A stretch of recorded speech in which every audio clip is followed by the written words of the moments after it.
একদা বিশ্বনবীর খুবই অভাবে দিন কাটছিল। তিনি রাস্তা দিয়ে যাচ্ছিলেন। তখন তিনি একটি সাইনবোর্ডে লেখা দেখলেন, ইহুদির খেজুর বাগানে পানি দিলে খেজুর দেওয়া হবে। তখন বিশ্বনবী সেই ইহুদির বাড়িতে রওনা হলো এবং তিনি ইহুদির বাড়িতে গিয়ে ইহুদিকে বলতে লাগলো, ওহে ইহুদি, আমি তোমার বাড়িতে কাজ করতে চাই, আমার খেজুরের দরকার, তুমি কি আমাকে কাজ দিতে পারবে? তখন ইহুদি বলল, ভাই, তুমি আমার বাড়িতে কিসের কাজ করতে চাও? তখন বিশ্বনবী বললেন, হে ইহুদি, তোমার খেজুরের বাগানে নাকি পানি দিলে খেজুর পাওয়া যায়, আমি সেখানেই কাজ করতে চাই। তখন ইহুদি বিশ্বনবীকে বলল, তুমি কি সেই কাজ করতে পারবে? ওই দূরে রয়েছে একটি কূপ, সেই কূপের পানি অনেক নিচে, সেখান থেকে পানি তুলতে অনেকটা কষ্ট হয়, তুমি কি সেখান থেকে পানি তুলতে পারবে? তখন বিশ্বনবী বললেন, হ্যাঁ, আমি সেখান থেকে পানি তুলতে পারবো, আমার খাবারের দরকার, আমি কাজ করব। তখন সেই ইহুদি চালাকি করে মনে মনে বলতে লাগলো, এই লোকটা তো পানি তুলতে চায়, কিন্তু ওই কূপের পানি তো অনেক নিচে, লোকটি তো পানি তুলতেই পারবে না। তখন ইহুদি মনে মনে চিন্তা করতে করতে একটি বালতি নিয়ে আসলো। সেই বালতিটির রশি ছিল অনেক নরম ও পচা, সেই বালতিটি অনেক দিন ব্যবহার করা হয়নি। তখন বিশ্বনবীকে সেই বালতিটি দেয়। এরপর বিশ্বনবী সেই বালতিটি নিয়ে কূপের কাছে যায় এবং বালতিটি রশি ছিল পচা। বিশ্বনবী বালতিটিকে কূপের মধ্যে নিক্ষেপ করলেন, আর তখন রশিটি ছিঁড়ে বালতিটি কূপের ভিতরে পড়ে যায়। দূর থেকে সেই ইহুদি এই দৃশ্যটি লক্ষ্য করে বিশ্বনবীর কাছে চলে আসলো এবং বিশ্বনবীর গাল মোবারকে একটি থাপ্পড় মারল। তখন বিশ্বনবী সেই ইহুদির হাতে চর খাওয়ার পরেও ইহুদিকে কিছুই বললেন না। কি মায়ার নবী, কি দয়ার নবী ছিলেন আমাদের নবী, তিনি আল্লাহর কাছে নালিশও করলেন না। তখন বিশ্বনবী ইহুদিকে লক্ষ্য করে বললেন, হে ইহুদি, তুমি আমাকে যে হাত দিয়ে চর মেরেছ, সেই হাতে কি তুমি ব্যথা পেয়েছ? তখন ইহুদি বলল, আমি কোনো ব্যথা পাইনি, তুমি আমার নতুন বালতি কূপের ভিতরে ফেলে দিয়েছ, তাই তোমাকে আমি চর মেরেছি। তখন বিশ্বনবী তাকে বলতে লাগলেন, আমি কূপের ভিতর থেকে বালতিটি তুলে তোমার বাগানে পানি দিয়ে দেব, তুমি কি পারবে আমাকে আমার পাওনা মিটিয়ে দিতে? তখন ইহুদি আশ্চর্য হয়ে গেল এবং বলতে লাগলো, তুমি আমার কূপ থেকে কিভাবে বালতিটি তুলবে? আমার কূপের তো কোনো সিঁড়ি নেই, ইটি থেকে তুমি কিভাবে পানি তুলবে এবং কিভাবে আমার বালতিটি তুলে দিবে? তখন বিশ্বনবী বলতে লাগলো, আমি তোমার কূপটি একটু দেখতে চাই। তখন বিশ্বনবী ওই কূপের দিকে যেতে লাগলো। তখন আল্লাহ রাব্বুল আলামিন জিব্রাইলকে বলল, হে জিব্রাইল, দেখো আমার বন্ধু কূপের কাছে আসছে, তুমি তাড়াতাড়ি যাও, সেই কূপের পানি কূপের সমান সমান করে দাও এবং বালতিটি আমার বন্ধুর হাতে ধরিয়ে দাও, আমার বন্ধুর যাতে পানি তুলতে কোনো কষ্ট না হয়, আমার বন্ধু যাতে খালি হাতে ফিরে না আসে, আমার বন্ধুর হাতে তুমি বালতিটি ধরিয়ে দাও। তখন বিশ্বনবী সেই কূপের ভিতর হাত দেওয়ার সাথে সাথেই বালতিটি তার হাতে চলে আসলো। তখন ইহুদি মনে মনে ভাবতে লাগলো, আমার তো কূপের কোনো সিঁড়ি নেই, কোনো তলা নেই, এই লোক কিভাবে বালতিটি তুলতে পারলো? এই লোক কোনো সাধারণ লোক নয়। তখন বিশ্বনবী সেই খেজুর বাগানে পানি দিতে লাগলো। খেজুর বাগানে পানি দেওয়া শেষ হলে সেই ইহুদি ব্যক্তি বিশ্বনবীকে 12টি খেজুর দেয়। সেই খেজুরগুলো নিয়ে বিশ্বনবী বাড়ি ফিরে আসলেন এবং হাসান ও হোসেনকে খুঁজতে লাগলেন। তখন বিশ্বনবী অনেক খোঁজাখুঁজির পরেও হাসান ও হোসেনকে কিছুতেই খুঁজে পাচ্ছেন না। এরপর মরুভূমিতে গিয়ে রাখালদেরকে প্রশ্ন করল, হে রাখালরা, তোমরা কি হাসান ও হোসেনকে দেখেছো? তোমরা কি দুটো ছোট ছোট বাচ্চাদেরকে দেখেছো? রাখালরা বলল, হ্যাঁ, আমরা 2টি বাচ্চাকে দেখেছি, কিন্তু আমাদের একটা কথা আছে, তোমাকে শুনতে হবে। আমরা 2টি বাচ্চাকে দেখেছি, এই রাস্তা দিয়ে ওই মরুভূমির পাহাড়ে গিয়ে ঘুমিয়ে রয়েছে। হে মোহাম্মদ, কিন্তু দুঃখের বিষয়, এই 2 বাচ্চা যখন ওই রাস্তা দিয়ে গিয়েছে, আমাদের এই উট ও বকরিগুলো ওই বাচ্চা দুটোর দিকে তাকিয়ে তাকিয়ে চোখের পানি ছেড়ে দিয়েছে। ওই বাচ্চা দুটো যতক্ষণ পর্যন্ত ওই পাহাড়ের ভিতরে রয়েছে ততক্ষণ পর্যন্ত একটি উটও ঘাস মুখে দেয়নি। এই ব্যাপারটা কি আমরা বুঝতে চাই? তখন বিশ্বনবী বললেন, ওহে রাখালরা, তোমরা ওই 2জন বাচ্চাকে দেখে সহ্য করতে পেরেছো, জগৎবাসীও সহ্য করতে পেরেছে, কিন্তু এই উটগুলো সহ্য করতে পারেনি, এই পশু পাখিগুলো সহ্য করতে পারেনি। ওই 2জন বাচ্চার মুখে যতক্ষণ পর্যন্ত খাবার যাবে না ততক্ষণ পর্যন্ত এই পশু পাখিও মুখে খাবার নিবে না। এরপর বিশ্বনবী হাসান ও হোসেনের উদ্দেশ্যে পাহাড়ে রওনা হলেন এবং সেখানে গিয়ে তিনি দেখতে পেলেন হাসান ও হোসেন বালি দিয়ে বালিশ বানিয়ে সেখানে ঘুমিয়ে রয়েছে। তখন বিশ্বনবী হাসান ও হোসেনের কাছে গিয়ে তাদের মাথায় হাত বুলিয়ে দেয়। যখন তারা দেখল তাদের নানাজান এসেছে, তখন তারা ঘুম থেকে উঠে পড়ল এবং বিশ্বনবীকে জড়িয়ে ধরে বলতে লাগলো, ওহে নানাজান, আমাদের ঘরে কোনো খাবার নেই, চুলায় আগুন জ্বলে না, আবার তুমিও নেই। নানাজান, আমাদের পেটে যখন ক্ষুধা লাগে আমরা সহ্য করতে পারি না। ওই মুহূর্তে যখন তুমি আমাদের বাড়িতে আসো তোমাকে দেখিয়ে আমাদের পেটের ক্ষুধা থাকে না। এবার বিশ্বনবী হাসান ও হোসেনকে আদর করতে করতে বলতে লাগলো, ও নানা ভাইয়েরা, চলো, আর বেশি দেরি করা যাবে না, চলো আমরা বাড়িতে চলে যাই।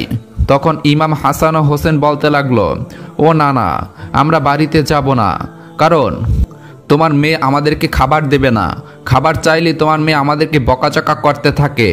এরপর বিশ্বনবী বলতে লাগলেন, নানা ভাইয়েরা চলো, রাগ করো না। অনেক বোঝানোর পর বিশ্বনবী হাসান ও হোসেনকে নিয়ে বাড়ির দিকে রওনা হলেন। এবার বাড়িতে এসে বিশ্বনবী হযরত ফাতেমা রাদিয়াল্লাহু তাআলা আনহাকে বললেন, হে ফাতেমা, আমি তোমাদের জন্য খাবার নিয়ে এসেছি। বিশ্বনবী মা ফাতেমাকে খাবারগুলো দিয়ে বলতে লাগলো, হে ফাতেমা, তুমি 2টি খেজুরও খাও, হাসানকেও 2টি খেজুর দাও, আর হোসেনকেও 2টি দাও।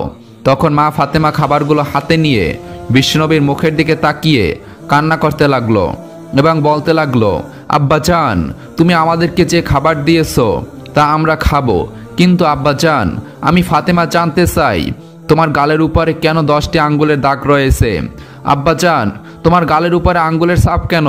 ও আব্বাজান, তোমাকে কে মেরেছে? তখন বিশ্বনবী বললেন, ফাতেমা, তুমি খাবার খাও, এই প্রশ্ন তুমি আমাকে এখন করো না। অন্যদিকে ইহুদি যখন বাসায় গেল তখন ইহুদির বউ ইহুদিকে প্রশ্ন করল, তুমি কাকে মেরেছো, তুমি কি জানো? তখন সে ইহুদি বলল, না, আমি তো জানি না, আমি তো মোহাম্মদকে মেরেছি, তাতে কি সমস্যা হয়েছে? তখন ইহুদির স্ত্রী বলতে লাগলো, তুমি যেই লোকটিকে মেরেছো তাকে মারার অপরাধ কি হতে পারে? তুমি কি জানো ওই লোকটি হচ্ছে আখিরি জামানার নবী হযরত মুহাম্মদ সাল্লাল্লাহু আলাইহি ওয়াসাল্লাম।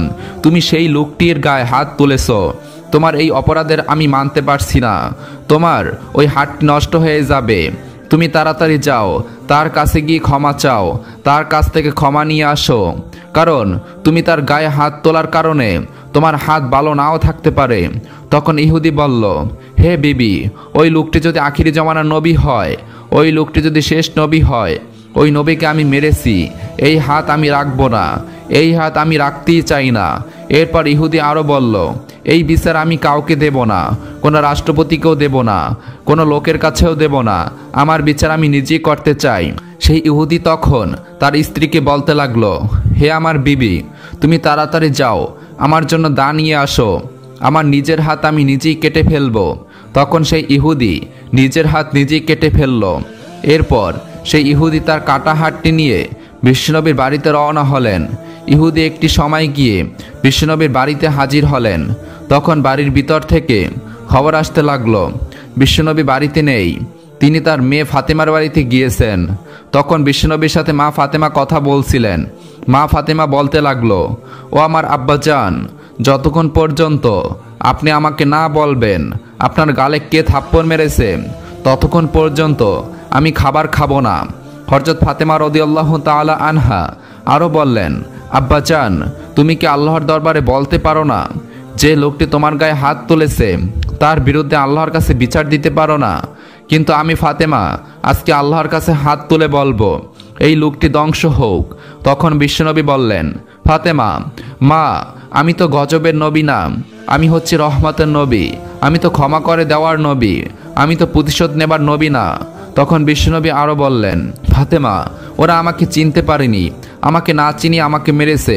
তখন একটু পরে খবর পাওয়া গেল বাড়ির বাইরে থেকে কে যেন আওয়াজ করে বলছে, বাড়ির ভিতরে কি মোহাম্মদ আছে?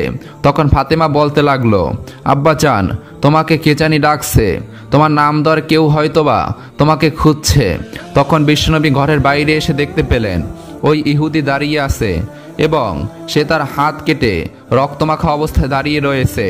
তখন সেই ইহুদি বিশ্বনবীকে দেখা মাত্র বলতে লাগলো, হে নবী, আপনি আমাকে মাফ করে দেন, আমার অনেক বড় ভুল হয়ে গেছে। তখন বিশ্বনবী বললেন, হে ইহুদি, তোমার কি হয়েছে? তখন ইহুদি বলল, হে আল্লাহর রাসূল, আমি ভুল করে আপনার গায়ে হাত তুলেছি, তাই আমার বিচার আমি দুনিয়ার কারোর কাছে দেই নাই। আমি নিজের বিচার আমি নিজেই করেছি। আমার হাতটি আমি কেটে ফেলেছি। যে নবীর গায়ে মশা মাছি বসে না, সেই নবীর গায়ে আমি হাত তুলেছি, তাই আমার হাত আমি নিজেই কেটে ফেলেছি। তখন বিশ্বনবীজি বলতে লাগলেন, হে ইহুদি, তোমার হাত কাটার কি দরকার ছিল? আমি তো তোমাকে ক্ষমা করে দিয়েছি। ইহুদি বলল, হে নবী, আপনারাও তো মানুষ, এই পৃথিবীতে আর নেই, এত কিছু হওয়ার পরেও আপনি আমাকে মাফ করে দিয়েছেন। তখন বিশ্বনবী সেই ইহুদির হাতটি আগের মতন জোড়া লাগাতে চাচ্ছিল। তখন আল্লাহ রাব্বুল আলামিন জিব্রাইলকে ডেকে বলল, ওহে জিব্রাইল, তুমি দেখো আমার বন্ধু কি করতে চায়, তুমি যাও এবং তাকে কি বলে দাও, বিশ্বনবী তাকে যদি ক্ষমা করে দেয় তাহলে আল্লাহ তাকে ক্ষমা করে দেবেন। তখন জিব্রাইল আলাইহিস সালাম আল্লাহর নির্দেশে বিশ্বনবীর সামনে উপস্থিত হলেন এবং বলতে লাগলেন, ইয়া রাসূলুল্লাহ, আমার সালাম নিন এবং আল্লাহর সালাম নিন, এবং বলতে লাগলেন, আপনি কি তাকে ক্ষমা করেছেন? তখন বিশ্বনবী জিব্রাইলকে উদ্দেশ্য করে বলতে লাগলো, হে জিব্রাইল, আমি তো গজবের নবী না, আমি তো রহমতের নবী, আমি তো প্রতিশোধের নবী নয়, আমি তো ক্ষমার নবী। জিব্রাইল, তুমি যাও, আল্লাহকে বলো আমি তাকে মাফ করে দিয়েছি, আমার আল্লাহ যেন তাকে মাফ করে দেয় এবং আল্লাহ যেন তার হাতটিকে পুনরায় আগের মতো করে দেয়। এরপর বিশ্বনবী আল্লাহর নির্দেশে মুখের থুতু মোবারক লাগিয়ে হাতটি জোড়া লাগিয়ে দিল। তখন ইহুদি বলল, যখন নবী করিম সাল্লাল্লাহু আলাইহি ওয়াসাল্লাম থুতু মোবারক দিয়ে আমার হাত লাগিয়ে দিল, তখন আর আমার কাটা হাতের চিহ্নই ছিল না। তখন ইহুদি বলতে লাগলো, হে নবী, ইয়া রাসূলুল্লাহ, আপনি আমার যেই কাটা হাতটি থুতু মোবারক লাগিয়ে জোড়া লাগিয়ে দিয়েছেন, সেই হাতটি ধরে আমাকে কালেমা পড়িয়ে মুসলিম বানিয়ে দিন। তারপরে বিশ্বনবী সেই ইহুদি ব্যক্তিকে কালেমা পড়িয়ে মুসলমান বানিয়ে দিলেন। এরপরের একটি ঘটনা, হযরত ওমর বিন খাত্তাব একদিন নবীজিকে খুঁজতে বের হলেন, কিন্তু তিনি তাকে কোথাও খুঁজে পেলেন না। অবশেষে তিনি হাজির হয়ে গেলেন বিশ্বনবীর বাড়িতে। তখন বিশ্বনবী ওমরকে নিজের কাছে বসতে দিলেন। রাসূলের গায়ে তখন একটিমাত্র চাদর, আর ঘরে ছিল একটিমাত্র খাটিয়া ও একটি বালিশ। খাটিয়ায় কোনো বিছানাপত্র নেই, তাও আবার খেজুরের পাতার তৈরি। এর এক কোণে রয়েছে একটি পাত্র, পাত্রের সামান্য একটি আটা। এক কোণে রয়েছে একটি পশুর চামড়ার তৈরি পানির পাত্র। বিশ্বনবীর বাড়িতে ওমর এসেছেন এই প্রথমবার। তিনি ঘরের একদিকে ওদিকে তাকালেন, কিন্তু অতিরিক্ত আর কিছুই দেখতে পেলেন না। রাসূলের ঘরে এত সামান্য জিনিস দেখে তিনি অবাক হয়ে গেলেন। ওমর বিন খাত্তাবের মনে তখন নানা প্রশ্ন, তার ঘরে এত সামান্য জিনিস কেন? কেন তিনি এত কষ্ট করবেন? কিসের এত অভাব তার? খালি বিছানায় ঘুমাতে গিয়ে বিশ্বনবীর পিঠে দাগ পড়বে, এ কেমন কথা? ঘরের আসবাবপত্র ও অন্যান্য উপকরণের দিক দিয়ে তিনি তৃপ্তের জীবন কাটাতে পারবেন না, এ কেমন কথা? ওমর বিন খাত্তাব আর ভাবতে পারলেন না। বিশ্বনবীর দুঃখ কষ্টের কথা ভেবে তার মন ভারী হয়ে এলো। তখন বিশ্বনবীর চোখে তা ধরা পড়ল। এরপর বিশ্বনবী বলতে লাগলেন, ওমর, কি হয়েছে তোমার? তখন ওমর উত্তর দিলেন, ইয়া রাসূলুল্লাহ, আপনার খাটিয়ায় কোনো বিছানা নেই, শূন্য বিছানায় শুয়ে আপনার পিঠে দাগ হয়ে গেছে। আপনার গৃহে আসবাবপত্র খুবই সামান্য, প্রয়োজনীয় অনেক জিনিস আপনার নেই। আপনার ঘরটি একটু ভালোভাবে বসবাসের অনুপযোগী। পারস্য সম্রাট ও রোমান রাজারা অমুসলিম হয়েও অথচ কত সুখ শান্তিতে তাদের জীবন, জিনিসপত্রের কোনো অভাব নেই। আপনি আল্লাহর রসূল, আল্লাহ প্রেরিত নবী, অথচ আপনার এসব কিছুই নেই। কিসের এত অভাব আপনার? আপনি কেন এমন দুঃখ কষ্ট ভরা জীবনযাপন করবেন? তখন বিশ্বনবী মৃদু হেসে বললেন, হে ওমর, তুমি যাদের কথা বলছো তারা অনেকে আরাম আয়েশের মধ্য দিয়ে দিন কাটাচ্ছে, অনেক সুখ শান্তি তাদের, কিন্তু তুমি কি এটা পছন্দ করো না তারা শুধু এই পৃথিবীর জীবন ভোগ করবে আর আমরা ভোগ করব পরকালের শুভ শান্তি? তখন ওমর বিন খাত্তাব নিজের ভুল বুঝতে পারলেন। বিশ্বনবীর কাছে তিনি নতুন শিক্ষা পেলেন। দুনিয়াতে আরাম আয়েশের সময় না কাটাবার মহান প্রেরণা নিয়ে তিনি সেদিনের মতন বিদায় নিলেন। এরপরে 3 দিন যাবৎ বিশ্বনবীকে খুঁজে পাওয়া যাচ্ছিল না। হযরত ওমর ও হযরত আবু বকর রাদিয়াল্লাহু তাআলা আনহু বিশ্বনবীকে খুঁজতে বের হলেন। তখন হযরত ওমরের কাছে ছিল একটি তলোয়ার। তখন ওমর কিছু ইহুদি লোকদের সামনে গিয়ে গর্জে উঠে বলল, হে টিকটিকির বাচ্চারা, আমার নবী কোথায়? তোমরা বলো, আমার নবীকে তোমরা কোথাও রেখেছো? না হলে আমি ওমর আজকে তোমাদেরকে সবাইকে কতল করে ফেলবো। তখন ইহুদিরা বলতে লাগলো, বিশ্বাস করো আমরা কোনো নবীকেই দেখিনি। তখন হযরত আবু বকর রাদিয়াল্লাহু তাআলা বললেন, আমরা সামনের দিকে হাঁটতে থাকি, সামনে হয়তো আরো লোকজন পাবো, তাদেরকে জিজ্ঞাসা করব আমার নবী কোথায়, আমার নবীকে কোথায় পাওয়া যেতে পারে। অতঃপর হযরত আবু বকর ও হযরত ওমর রাদিয়াল্লাহু তাআলা আনহু সেদিকে হাঁটতে থাকলেন। কিছু দূর হাঁটার পর তারা একটি পাহাড়ের কাছে গিয়ে কিছু রাখালদের দেখতে পেলেন। হযরত আবু বকর সেই রাখালদেরকে জিজ্ঞাসা করলেন, হে রাখালরা, তোমরা এদিকে দিয়ে আমার দ্বীনের নবীকে, আমার প্রাণের নবীকে যেতে দেখেছো? তখন রাখালদের মধ্যে একজন লোক জবাব দিল, আজকে 3 দিন যাবত একটা লোক এই পাহাড়ের গুহার মধ্যে সেজদায় পড়ে কান্না করছে। সেজদায় পরে কান্না করতে করতে আজ 3 দিন কেটে গেল, কিন্তু তিনি কান্না করেই চলেছেন। তার কান্না শুনতে পেয়ে আমাদের পশুগুলিও আজ 3 দিন যাবত কোনো ঘাস পানি খাচ্ছে না, পশুর বাচ্চারাও তাদের মায়ের দুধ পান করছে না। তাই তোমাদের লোকটিকে নিয়ে যাও, না হলে হয়তোবা আমাদের পশুপুরি না খেতে পেরে মারা যাবে। তখন হযরত আবু বকর রাদিয়াল্লাহু তাআলা আনহু ওমরকে বললেন, যার কান্না শুনে পশু পাখিরা খাবার খাওয়া ছেড়ে দিয়েছে, এটা বিশ্বনবী ছাড়া কেউই হবে না। চলো আমরা সামনের দিকে গিয়ে দেখি এবং বিশ্বনবীকে সেখান থেকে নিয়ে আসি। অতঃপর হযরত আবু বকর রাদিয়াল্লাহু তাআলা আনহু ও হযরত ওমর রাদিয়াল্লাহু তাআলা আনহু পাহাড়ের সামনে একটি গর্তের মধ্যে দেখতে পেলেন বিশ্বনবী সেজদায় কান্না করছেন।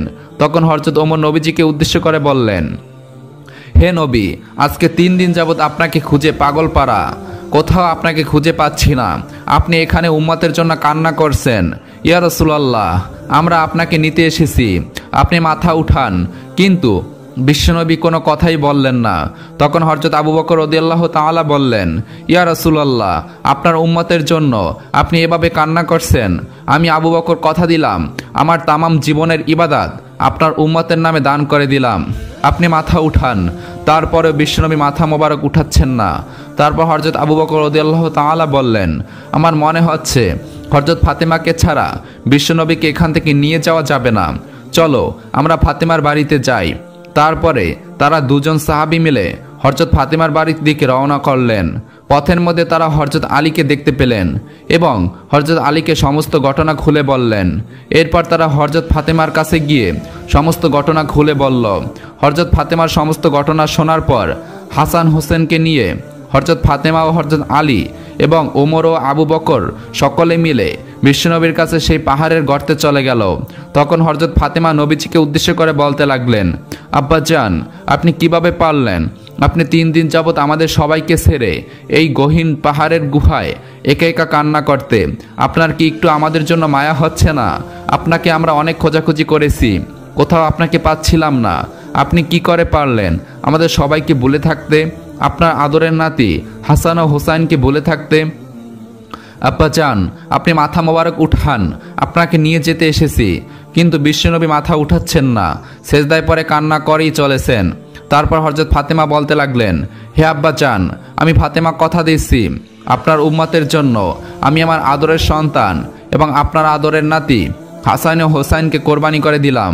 তখন আল্লাহ রাব্বুল আলামিন জিব্রাইলকে উদ্দেশ্য করে বললেন, হে জিব্রাইল, তুমি এক্ষুনি আমার বন্ধুর কাছে যাও, আমার বন্ধুকে বলো সেজদা থেকে মাথা উঠাতে, এবং আমার বন্ধুকে বলে দিও যে আমি আল্লাহ রাব্বুল আলামিন আমার বন্ধুর সমস্ত উম্মতের জিম্মাদারি হয়ে গেলাম। তখন আল্লাহর নির্দেশে জিব্রাইল আলাইহিস সালাম পাহাড়ের গুহার মধ্যে এসে নবীজিকে উদ্দেশ্য করে বলতে লাগলো, ইয়া রাসূলুল্লাহ, আপনি মাথা উঠান। আল্লাহ রাব্বুল আলামিন এইমাত্র আমাকে জানিয়ে দিয়েছেন আপনার সমস্ত উম্মতের জিম্মাদারি মহান আল্লাহ রাব্বুল আলামিন নিজেই নিয়েছেন। এই কথা বলে জিব্রাইল আলাইহিস সালাম সেখান থেকে চলে গেল। অতঃপর বিশ্বনবী সেজদা থেকে মাথা উঠালেন। এরপর বিশ্বনবী সবাইকে নিয়ে বাড়ির দিকে রওনা হলেন। এই ছিল আমাদের দয়ার নবী, আমাদের প্রিয় নবী। প্রিয় দর্শকবৃন্দ, এরকম ইসলামিক ভিডিও পেতে আমাদের চ্যানেলটি সাবস্ক্রাইব করে পাশে থাকা বেল আইকনটি বাজিয়ে রাখুন। আর এই ভিডিও দেখতে